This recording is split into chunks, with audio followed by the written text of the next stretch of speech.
სტუდიაში გვესტუმრა ენდოკრინოლოგი თამარ ნემსაძე. მოგესალმებით თქვენს ტელემაყურებელს. გამარჯობა, მოგესალმებით. ძალიან საინტერესო თემაზე ვსაუბრობთ ნამდვილად და რა არის ძირითადი პრობლემები, რომელიც კვებასთან დაკავშირებით იჩენს თავს ზაფხულში? მოდი შესავალს იმით გავაკეთებდი, რომ აი საკითხის მნიშვნელობასთან ერთად ალბათ ყველაზე პოზიტიური თემა ზაფხულთან დაკავშირებული კვება, იმიტომ რომ ფაქტიურად ზაფხული არის ის სეზონი, რომელსაც დაწყებული ბავშვებიდან ალბათ ხანდაზმულებით დამთავრებული ყველა განსაკუთრებულად ველოდებით, იმიტომ რომ ეს პერიოდი არის ალბათ ქვეცნობიერად ჩვენთვის ის პერიოდი, რომელიც ასოცირებულია ჩვენს დასვენებასთან, განახლებასთან, ენერგიით შევსებასთან და ასე შემდეგ. და რა თქმა უნდა, ამაში ყველაზე მნიშვნელოვანია ეს შევარჩიოთ სწორი საკვები პროდუქტები და რა თქმა უნდა, ჩვენს განწყობასთან ერთად მნიშვნელოვანია ჩვენი ორგანიზმის მიდგომა. ხო, თქვენ საუბრობდით სწორედ იმაზე, რომ განსხვავებულად რეაგირებს ორგანიზმი სეზონების მიხედვით, ხო, განსხვავებულია მაგალითად ზამთარში, როდესაც ჩვენს ორგანიზმს ჭირდება რომ შეინარჩუნოს სითბო, შესაბამისად უფრო მოთხოვნილება ორგანიზმის მიერ არის ისეთ საკვებ პროდუქტებზე, რომელშიც დიდი არის ცხიმის შემცველობა, რომ დაიმარაგოს და ამით ხელი შეუწყოს სითბოს შენარჩუნებას, რასაც ვერ ვიტყვით ზაფხულის პერიოდზე. ამ დროს ორგანიზმი პირიქით ცდილობს რომ მაქსიმალურად დათრგუნოს ორგანიზმში სითბოს წარმოქმნა, სწორედ მადის დათრგუნის საფუძველზეც ასევე მაქსიმალურად მოახდინოს ის, რომ ჩვენს მიერ წარმოქმნილი სითბო წავიდეს და გამოიყოს კანიდან. შესაბამისად, კანით დაკარგვის დროს საუბარია აქ უკვე არა მარტო თქვა სითხის დაკარგვაზე, არამედ მიკროელემენტების, ვინაიდან ოფლში გარდა იმისა, რომ უმეტესი ნაწილი რა თქმა უნდა არის წყალი, წარმოდგენილია ესეთი მიკროელემენტები, როგორც არის თქვა ნატრიუმი, კალიუმი, მაგნიუმი, ქლორი, მათ შორის თუთიარკინა და ასე შემდეგ და შესაბამისად დეჰიდრატაციაზე საუბრის დროს მნიშვნელოვანია სითხის სწორი მიღება, აქ არ იგულისხმება მხოლოდ რა თქმა უნდა წყლის მიღება, განსაზღვრული უნდა იყოს მასში აუცილებლად აი ეს მიკროელემენტები. მაგალითად, როდესაც ჩვენ ვსაუბრობთ წყალზე, აუცილებელია საზოგადოებას მივაწოდოთ სწორი ინფორმაცია, ეს არ უნდა იყოს მხოლოდ სუფთა წყალი, ვინაიდან მოგეხსენებათ, თქვი უკვე რომ ოფლთან ერთად იკარგება მიკროელემენტები.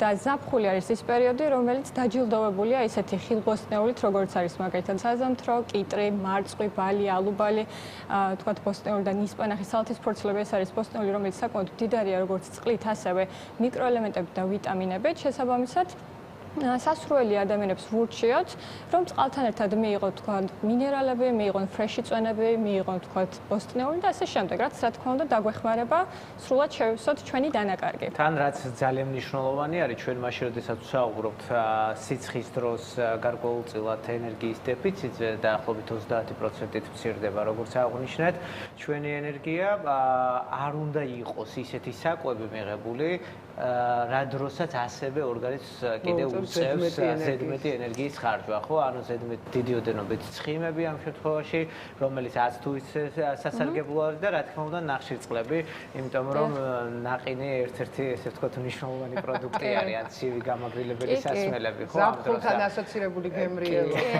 აი ზაფხულთან ასოცირებულია ყოველთვის ნაყინი უნდა მივირთვათ, ცივი სასმელი უნდა მივირთვათ, იმიტომ რომ ეს ყველაფერი გვაგრილებს, მაგრამ აქაც არასწორად ვიქცევით. მაგალითად შეგვიძლია მოვიყვანოთ შუა აღმოსავლეთის ქვეყნები ან ცენტრალური აზია, რომელიც ჩაის მიირთმევს, ხო, იმიტომ რომ ეს ჩვენს ორგანიზმს ეხმარება სითბო გამოიმუშავოს და ეს გამოუშვა, შესაბამისად ეფექტი უფრო ხანგრძლივია ჩვენი გაგრილების, ვიდრე ვთქვათ ცივი წყალი, რომელთაც მოხდება სპაზმი, ჩვენ უბრალოდ წამიერად ვიგრძნობთ ამ სიცივეს შეგრძნებას და პირიქით კანიდან ხელს შევუშლით სითხის გამოყოფას, შესაბამისად ჩვენი ასე რომ ვთქვათ თერმორეგულაციის ცენტრი უფრო მეტ სამუშაოს შეასრულებს ამ შემთხვევაში თუ მივიღებთ ცივ პროდუქტებს. გარდა ამისა, ნაყინთან დაკავშირებით რატომაც ეს კი საკმაოდ კარგი ეფექტია გაგრილება, მაგრამ გვავიწყდება ხოლმე მასში შაქრის შემცველობა, ემულგატორები, რაც სამწუხაროდ მაინც ბაზარზე არის ისეთი ნაყინის შემცველობა, რაც მაინც საბოლოო ჯამში მიდის იქეთკენ, რომ სისხლში ხდება შაქრის დაგროვება, მეტი შაქარი უკვე აპროვოცირებს ისე უკვლავ ცხიმის დაგროვებას, ამიტომ ჯობია ალბათ გავაკეთოთ ეს ცოცხალი ხილით, რაც ბუნება გვთავაზობს რაიმესე სმუზი, მერე გავყინოთ ყინულების სახით და ის შევთავაზოთ თუნდაც ბავშვებს, ხო? თამარ, ძალიან საინტერესო არის ფაქტი ზაფხულთან მიმართებაში აგრეთვე, ყოველთვის ალბათ დამეთანხმებიან კოლეგებიც, რომ არის ხოლმე იმაზე საუბარი, რომ აი ზაფხული მოვა და მაგ 2-3 კილოს ისედაც დაიკლებ. ზამთარში მაინც ხდება მეტნაკლებად უმრავლესობა ადამიანებში, თუმცა ზოგიერთი ადამიანი ინარჩუნებს, მაგრამ ზაფხულში ხო რამოდენიმე კილოგრამს იკლებს ისედაც ადამიანი. რასთან შეიძლება იყოს ეს კავშირში და ეს არის ფიზიოლოგია თუ უნდა მიაქციოს მაინც ადამიანმა ყურადღება. დიახ, ჩვენ საუბრობთ სწორედ აი თერმორეგულაციის ცენტრზე, რომელსაც როგორც ზამთარში შეუძლია როდესაც სრულად ფიზიოლოგიურ ნორმაში მოამზადოს ჩვენი ორგანიზმი, ანალოგიურად ჩვენ დაუნებურად მოქმედებს ზაფხულშიც. მოქმედებს თუნდაც მადის ცენტრზე, იმიტომ რომ მადის ცენტრზე მოქმედებით უზრუნველყოფს შემდგომ იმას, რომ ჩვენ თქვათ უფრო დანაყრებულად გრძნობს თავს და არ გვაქვს ხშირი შემშილე შეგრძნება და მოქმედებს იმაზე, რომ უფრო თქვათ ხელს უწყობს, როგორ თქვათ, აი ნივთიერებათა ცვლა არის უფრო აჩქარებული, ხო? ვიდრე თქვათ შეიძლება იყოს ეს სხვა სეზონებზე, შესაბამისად, წვა უფრო მარტივად ხდება, რა თქმა უნდა, დღის ხანგრძლივობა იზრდება, შესაბამისად, ჩვენის მხრივ მოძრაობაც დღის განმავლობაში უფრო თვალსაჩინოა, ვცდილობთ პროდუქტებიც უფრო მეტად იყოს მსუბუქი, რაც საბოლოო ჯამში რა თქმა უნდა ხდება, რაც უფრო ნაკლებ კალორიას მივიღებთ და უფრო ფიზიკურად დატვირთულები ვიქნებით, ჩვენი სასურველი შედეგი მივიღოთ.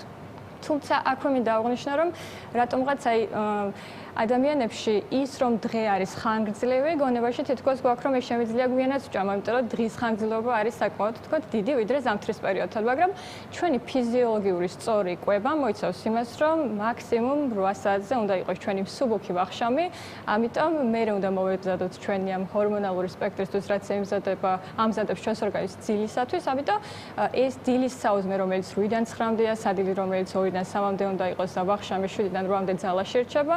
მათ შორის აუცილებლად ეს ხილოვანი ხემსი, რაც საბოლოო ჯამში დაგვეხმარება, რომ სწორი ბალანსირებული კვება. და სულ ჭამოთ და ჭამოთ. ნაირ-ნაირები.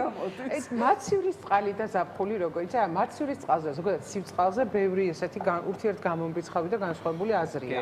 აი ორი ენდოკრინოლოგი გვიზის ახლა და რას გვეტყვით ამ ამბავთან დაკავშირებით? აი მე წაღან ვახსენეთ ცივსასმელებზე, ეს ცივსასმელები ახორციელებენ ეგრეთ წოდებულ სპაზმს და თერმულ შოკში აგდებენ ჩვენ უჯრედებს. ამიტომ რა თქმა უნდა ჯობია ზაფხულშიც ოთახის ტემპერატურის წყალი, რომელიც სრულად მერე ჩვენს თერმორეგულაციის ცენტრთან შეთავსებულად მოქმედებს.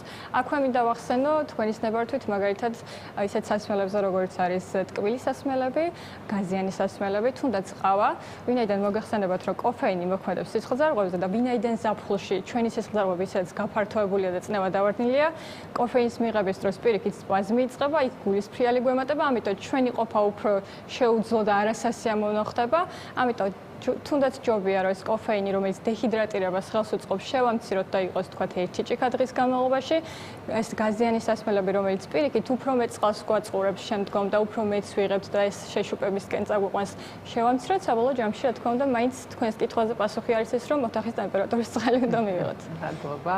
ძალიან საინტერესო ბლოკი იყო, ჩემი აზრით, მაყურებელმა ბევრი სასარგებლო ინფორმაცია მიიღო. წარმატებებს გისურვებთ და ჯანმრთელობას გისურვებთ, თქვენ მადლობა მოწვევისთვის. ასეთი იყო დღევანდელი ოჯახის ექიმი, გემშვიდობებით მომავალ კვირამდე.